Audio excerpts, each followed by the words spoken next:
The movie opens in the late Ming Dynasty, where a woman named Mrs. Bao is giving birth to her 9th child. As soon as her husband hears the baby cry, he rushes inside with excitement. However, his expression quickly changes when he discovers that it's a girl once again, just like the previous 8 children. Nonetheless, the youngest daughter is thrilled and she rushes to the riverbank to share the news with her sisters. A group of 8 boys are also there, and they mock the girls for not having any brothers. You're not even boys, you losers. These 8 boys are orphans who were raised by a former Shaolin monk named Tian Long and his younger brother, Yi Long, after rescuing them from murderous bandits. Since then, the children regard Tian Long as their father and Yi Long as their uncle. The Bao and Long families are fierce rivals due to their differing martial arts styles. The girls are trained in the Wudang clan sword-handling techniques, while the boys are learning to master the Shaolin Kung Fu. The mischievous San Long, the eldest of the Long children, enjoys teasing San Feng, the 3rd sister in the Bao family. She is more like a tomboy in her late teens with a fiery temper. Enraged by the mockery, San Feng grabs a long stick to teach them a lesson, but the boys don't stop. They even start singing a song about her being a tomboy. On the other hand, Tian Long instructs his brother to deliver some beef to the Bao family for Mrs. Bao's recovery. Yi Long isn't happy about this, fearing that he will not get married at this rate because a bride costs 10 cows, and they have saved only 3 in over a decade. In response, Tian Long optimistically claims that the past 6 months have been great, and now they can afford a whole leg of beef. Later on, Mr. Bao talks to his 8 daughters about their 9th sister and expresses his disappointment in their mother for not providing him with a son to carry on their family legacy. San Feng confidently asserts that she is just as capable as any boy and can continue the family's legacy herself. Her 2 older sisters find this amusing and giggle at the thought of San Feng becoming the heir or getting married. Upon hearing this, Mr. Bao tells them that he won't allow any of his daughters to marry the Shaolin boys. He believes the only reason the boys are interested in his girls is because they want to steal their unique sword fighting style, and not because they want to show them their own. On the other side of the river, the Long boys are seen practicing their kung fu techniques under the supervision of the stern Tian Long. However, the boys find his strictness quite challenging, so they gossip about him behind his back. Later that evening, Tian Long enters the boys' quarters and puts them to bed with love. This makes the boys feel bad about their earlier gossip. As a result, they apologize to him, admitting their mistake. In response, Tian Long says that they talk that way because he's not their biological father. He recounts an incident from the past, sharing how he and his brother rescued them from the bandits. This heartfelt story brings tears to the boys' eyes, and they bow before him, sincerely apologizing for their earlier gossip. Elsewhere, the ruthless bandits, who had orphaned the 8 Long boys, have been secretly training for 10 years in order to exact vengeance. They are still waiting for the right time to launch an attack on the Bao family and capture the girls. A cross-eyed member of the bandits comes up with an idea. Given the Long and Bao family's long-standing rivalry, he proposes that they can easily manipulate them into fighting each other, thus weakening both sides before executing their attack. And the rest listen to him too. With eyes like that, he can clearly see the future. As the first step of this plan, the cross-eyed bandit kills a priest and takes his place. That same night, Mr. Bao visits the nearby temple to pray for a baby boy. While he is doing so, he crosses paths with the disguised priest. The latter strikes up a conversation and claims that Mr. Bao is unable to father a son because the Long boys are stealing his masculinity. The next day, the Long boys are talking to each other when they realize that if one of Mr. Bao's daughters marries a member in their family, they can also learn sword skills. To make this happen, San Long decides to make amends with San Feng. He apologizes for their past teasing and convinces her to persuade her older sister, Tai Feng, to marry their father. The boys then steal their father's fancy outfit, and San Long wears it before heading to the opposite side of the river. On their way, they see their uncle uncle meeting Tai Feng on a bridge. It turns out that Yi Long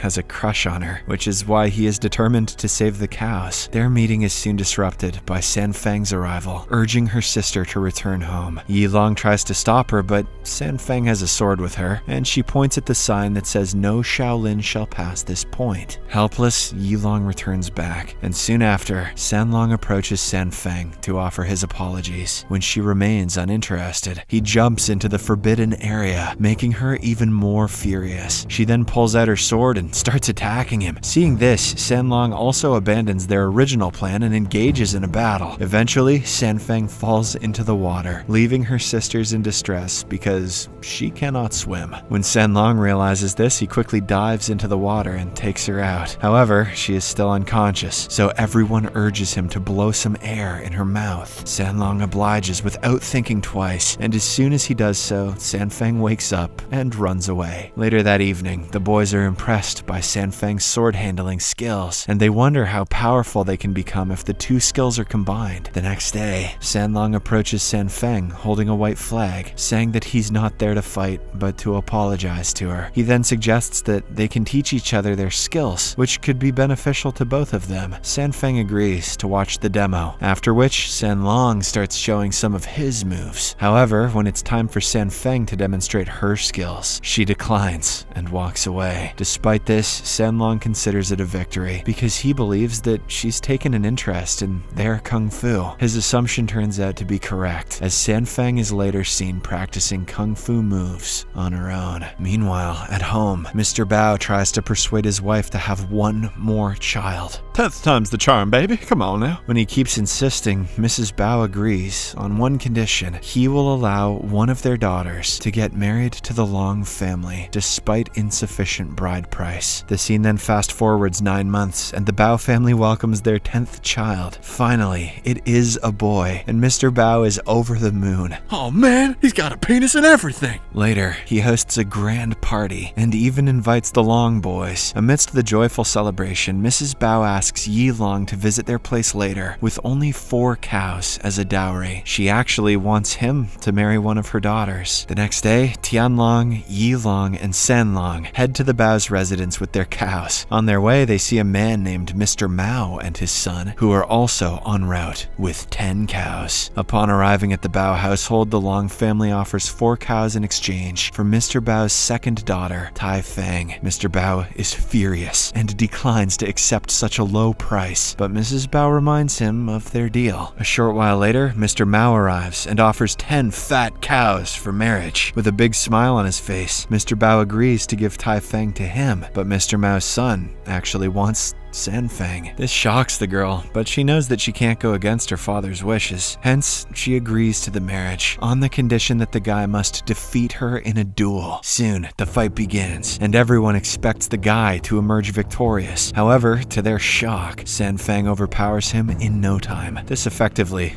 cancels the wedding, as Mr. Bao doesn't want his daughter to get married to a freaking loser. Following this, the topic of Tai Feng's marriage with Yi Long is once again brought back. Mr. Bao imposes the requirement that the bride must be a good singer, as his daughter is fond of music. Hearing this, San Long becomes furious and accuses Mr. Bao of setting impossible conditions as an excuse to cancel the marriage. Tian Long also gets increasingly annoyed, so he walks away from there. Following this rejection, he declares that no one in the Long family will ever get married. He also shaves everyone's head, determined to live like Buddhist monks. Although the orphan boys are happy to play along, Yi Long refuses to give up on Tai Feng. San Long, who feels bad for his uncle, devises a plan. He disguises himself as Bao's new maid and sneaks into their household. There, he meets Tai Feng and asks her to elope with his uncle. She instantly agrees, as she too has feelings for Yi Long. Later, as the two of them are on their way, San Feng intercepts them, but she decides to turn a blind eye to make her sister happy. Unfortunately, the cross-eyed bandit spots them, and he has trouble turning a blind eye. So, he immediately notifies Mr. Bao and the other villagers. Moments before being apprehended, San Long and Tai Feng manage to swim across the river, but San Feng is detained. The following morning, she is prepared for the punishment for helping the sinners elope. The punishment is to drown the culprit to death. Mrs. Bao begs her husband to reconsider his decision, but he opts to follow the law. Right before San Feng is thrown into the water, San Long arrives at the scene and turns himself in, admitting that it's his fault. Unfortunately, this turns out to be a bad decision, as now both of them are going to be punished together. The two are then tied to a casket, ready to be drowned. However, Mr. Bao has a last-minute change of heart, so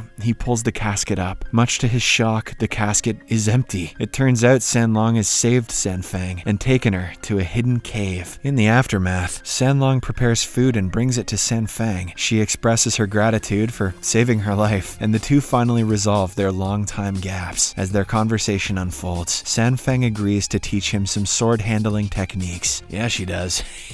However, their happy time is short-lived because the cross-eyed man learns about their whereabouts and informs them to Mr. Bao. Enraged, he storms toward the cave to take his daughter. Fearing for her safety, San Long tries to stop Mr. Bao, which results in an intense confrontation between the two. But soon after, Tian Long arrives on the scene and stops his boy, allowing Mr. Bao to leave with his daughter. In the next scene, two young Long boys are playing in the water when they notice the cross-eyed bandit fleeing with a bag. They follow him into the cave, where they try to distract the bandit. In the midst of this, they manage to open the bag and are shocked to discover Mr. Bao's baby boy inside. Realizing that the bandit is kidnapping the infant, the youngsters try to fight him. Not long after, Yi Long shows up and engages in a physical altercation with the bandit. However, the latter somehow manages to get away. Meanwhile, the Bao family is deeply concerned about their missing child. They assume that they are cursed. After all these years, they finally gave birth to a boy, only for him to go missing. But after a while, San Long and the others return with the baby boy, providing them with immense relief. However, the cross-eyed bandit once again decides to cause problems. He tricks Mr. Bao into thinking that the boys were the one who abducted his son. Furious, Mr. Bao berates all of them and sternly warns them never to set foot in the Bao residence again. With their evil plan now successful, the cross-eyed bandit summons the rest of his gang to launch an assault on the Bao family and capture all the girls. The Bao family desperately tries to fight the intruders, but the enemy forces outnumber them significantly. Mr. Bao gets injured and is on the verge of defeat, but at this crucial moment, the Long family shows up to support the Baos. By combining their martial arts expertise, the once rival families team up and roundly defeat and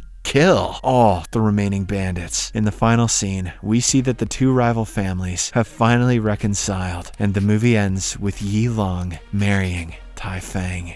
Subscribe for more videos like this, turn on notifications, and leave a like to help the channel out. Thank you for watching.